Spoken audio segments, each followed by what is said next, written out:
अब मैं ये आपको समझाता हूँ कि दिक्कत क्या कर रहे हो, क्यों मैक्सिमम बच्चों के पढ़ते हुए भी 100% सिलेबस खत्म होते हुए भी वो फुल मार्क्स क्यों नहीं ला पाते, उसके बारे में मैं आपको बताने वाला हूँ। ठीक है, अब जो मैं बोल रहा हूँ बहुत ध्यान से सुनना। मान लो आपके एग्जाम में क्वेश्चन आता है, ठीक है, अगर मैं आपसे पूछूं आप उस क्वेश्चन का आंसर कर पाओगे या नहीं कर पाओगे, ये किस चीज़ पर डिपेंड करता है? आप बोलोगे सर ये कैसे सवाल है, ये तो इस चीज़ पर डिपेंड करता है कि वो चैप्टर हमने पढ़ रखा है या नहीं पढ़ रखा। अगर पढ़ रखा होगा तो आंसर कर देंगे, नहीं पढ़ रखा होगा तो नहीं कर पाएंगे। बिल्कुल सही बात है। बट अब रुको, अगर इतनी सिंपल बात होती ना तो ये बात मैं आपको बोलता ही ना, बट इसमें थोड़ा ट्विस्ट है। हेलो दोस्तों, welcome to main point study. तो आई होप जो बच्चे हैं उनकी फर्स्ट टर्म की जो प्रिपरेशन है बहुत धुआंधार चल रही हो, ठीक है, बहुत बढ़िया तरीके से आप प्रिपेयर कर रहे होंगे और मेरे को पूरा भरोसा है 99.9% ऐसे बच्चे हैं जो अब जाग चुके होंगे। कुछ बच्चे होते हैं ना बिल्कुल एंड टाइम का वेट करते हैं, ठीक है, तो अब उन्होंने पढ़ना स्टार्ट कर दिया होगा, और कुछ ऐसे बच्चे हैं जिन्होंने पहले से पढ़ना स्टार्ट कर दिया था, तो उनकी तो बिल्कुल ही बल्ले बल्ले हो रही होगी, बहुत खुशी हो रही होगी उनको कि मैक्सिमम चीज़ें उनकी क्लियर है, ठीक है। बट अभी भी 0.1% ऐसे बच्चे हैं जो बिल्कुल आखिरी दिन का वेट कर रहे हैं कि जी बिल्कुल एक दिन पहले पढ़ेंगे और फर्स्ट टर्म को धप्पा करके आएंगे। अब देखने की बात ये है, देखो दो ही चीज़ होगी, या तो आप फर्स्ट टर्म को धप्पा करोगे, अच्छे से पढ़ के जाओगे, बढ़िया नंबर लेकर आओगे, फुल मार्क्स लेकर आओगे, या दूसरी चीज़ ये हो सकती है कि फर्स्ट टर्म आपको धप्पा कर दे। अब देखना ये है कि होता क्या है, पर इसको साइड करते हैं। और अगर अभी भी आप नहीं जागे हो तो हाथ जोड़ के विनती है तो जाग जाओ, आखिरी दिन का वेट मत करो, ठीक है, क्योंकि आखिरी दिन जो है करो मरो वाली सिचुएशन हो जाएगी और कोई फायदा नहीं होगा, ठीक है। इसमें आप आगे पीछे ये भी नहीं बोल सकते यार थोड़ा सा बता दे, बाकी आंसर मैं खुद लिख लूंगा। ऑब्जेक्टिव है सारा का सारा, और पता नहीं वहाँ पर जाके फर्स्ट टर्म में कैसी सिकनेस हो आपके स्कूल में या कैसी ना हो, 2 डेस्क छोड़ के बिठाएं या जो भी है, तो ऐसा मत करो, किसी के भरोसे मत जाओ, खुद के भरोसे जाओ। सबसे बड़ा साथी है ना आप हो अपना, ठीक है। चलो जी, अब आते हैं मेन चीज़ पर। पहले तो मैं ये बता दूं क्या ये वीडियो है ना उन बच्चों के लिए नहीं है जिन्होंने अभी अभी पढ़ना स्टार्ट किया, जिनके 1 या 2 चैप्टर कंप्लीट है। आपके लिए सिंपल सी एडवाइस है दोस्त, आप नीचे डिस्क्रिप्शन में चेक करो, मैंने हर एक चैप्टर के एमसीक्यू अपलोड कर रखे हैं, हिंदी मीडियम वाले बच्चों के लिए भी और इंग्लिश मीडियम वाले बच्चों के लिए भी, ठीक है। साइंस के भी इंग्लिश के भी एमसीक्यू अपलोड कर रखे हैं, उनको देखो, क्योंकि अभी हमारे पास टाइम नहीं है पूरा चैप्टर को कवर करने का। आपको पता है कि आप पूरा चैप्टर कवर करने में बहुत ज़्यादा टाइम लगाओगे, ऑब्वियस सी बात है, लंबा चैप्टर होता है, एक एक चीज़ हमको समझनी पड़ती है तो टाइम लगता है। एमसीक्यू करने में फ़ायदा ये है कि डायरेक्ट आपको पता चल जाता है किस टाइप के क्वेश्चन आएंगे और उसका आंसर कैसे करना है, सिंपल, ठीक है।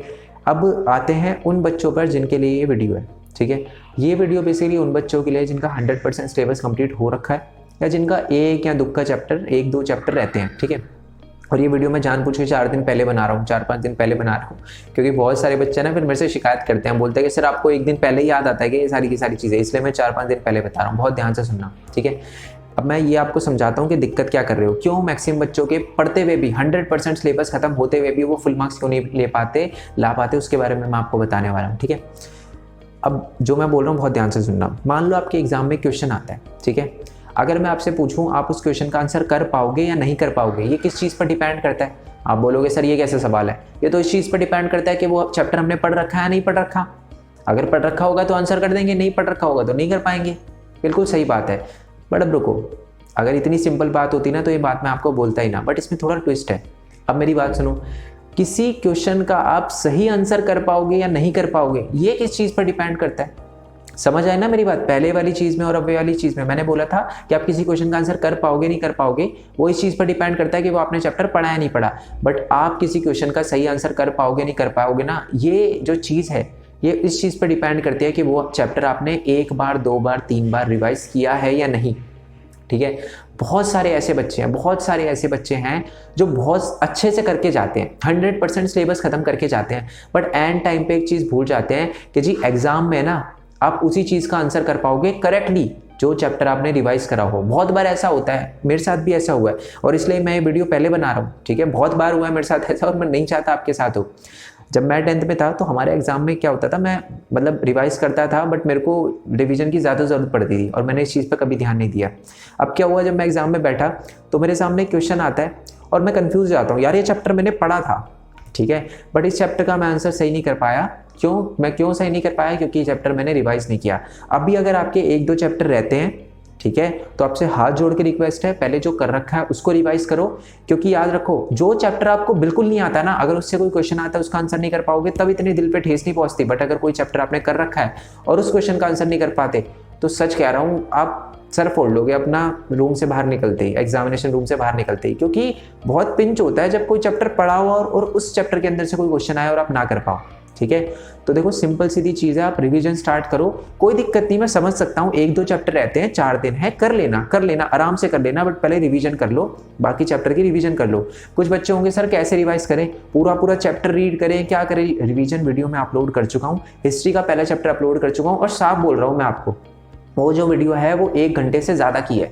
मैं आपको मुंह पे बोल रहा हूँ ये बात, मैं क्यों बोल रहा हूँ? देखो बहुत सारी आपको यूट्यूब पे वीडियो मिल जाएगी जो 15 मिनट में चैप्टर पढ़ा दिए हमने, ठीक है, आधे घंटे में चैप्टर रिवाइज करा दिया। देखो सिंपल सीधी बात है, इतना है ना, आपको भी पता है कि हिस्ट्री का चैप्टर कितना बड़ा है, और मैं हिस्ट्री नहीं पूरा हिस्ट्री की बात कर रहा हूँ, इतना आप भी समझदार हो और ये बात आपको क्लियरली पता है।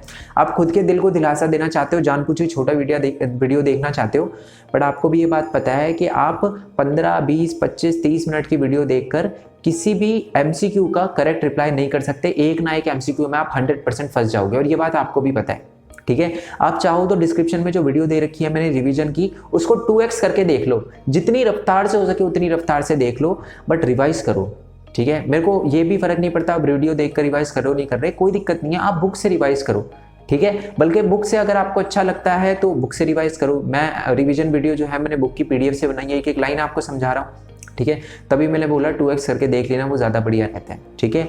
तो ऐसी गलती बिल्कुल मत करना दोस्त, रिवाइज करो, क्योंकि रिवीजन ही आपको full out of full marks दिलवा सकती है, ठीक है। आपने कितना पढ़ा है वो इतना मैटर नहीं करता, कितना रिवाइज करा है वो एक तरह से मैटर करता है। क्योंकि अगर आपने 40% पढ़ा है, ठीक है, अगर आपने 100% पढ़ा, लेट्स अज्यूम आपने 100% पढ़ा है, रिवाइज 50% पढ़ा है, तो 50% की श्योरिटी है, बाकी 50% की श्योरिटी नहीं है, ठीक है। 100% पढ़ा है, 100% रिवाइज किया, तो 100% की श्योरिटी है। तो यही एक टॉपर में और यही एक एवरेज बच्चे में डिफरेंस होता है। मेहनत दोनों करते हैं, बल्कि मैं आपको बता दूं एक एवरेज बच्चा है ना ज़्यादा मेहनत करता है, बस ये एक छोटी सी मिस्टेक है जिसकी वजह से उसे बहुत दिक्कत आती है। आप कभी भी देखना एक टॉपर बस एक चीज़ पे बहुत ज़्यादा ध्यान देता है कि वो कितना रिवाइज कर रहा है। और अभी जो बच्चे, मैं आपको बता दूं, अभी है ना एवरेज बच्चे क्या है, चैप्टर कंप्लीट करने में लगे होंगे जो चैप्टर रह रहे हैं, और जो हमारा टॉपर होगा वो क्या होगा, चैप्टर को रिवाइज करने में लगा होगा, और वो भी इतनी टेंशन नहीं ले रहा होगा। क्यों नहीं ले रहा होगा? क्योंकि उसको पता है कि जी मैं ना स्टार्टिंग से चैप्टर को रिवाइज करता है, मेरे को इतनी दिक्कत लेने की जरूरत नहीं है।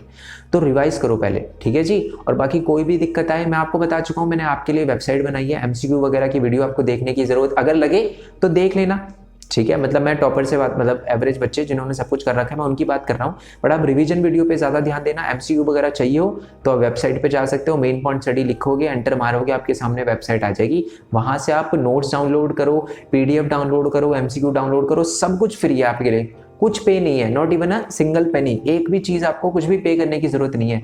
वो मैं बस इतना चाहता हूँ कि हिंदी मीडियम वाले हो, चाहे इंग्लिश मीडियम वाले हो, चाहे कोई भी बच्चा हो, वो फुल आउट ऑफ फुल लाए, ठीक है। बेशक मेरा 0.1% भी पार्टिसिपेशन रहेगा ना कि यार मैंने कुछ करा है, तो बहुत खुशी होगी दिल से, ठीक है। तो इसलिए सब कुछ फ्री रखा है आपके लिए, पैसे कमाना कभी भी मोटिव नहीं था और अभी भी नहीं है, ठीक है।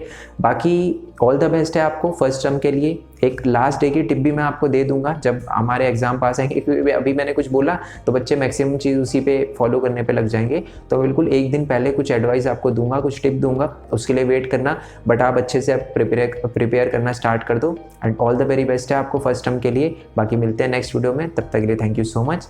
जय हिंद, जय भारत, वंदे मातरम। Thanks for your support, bye bye.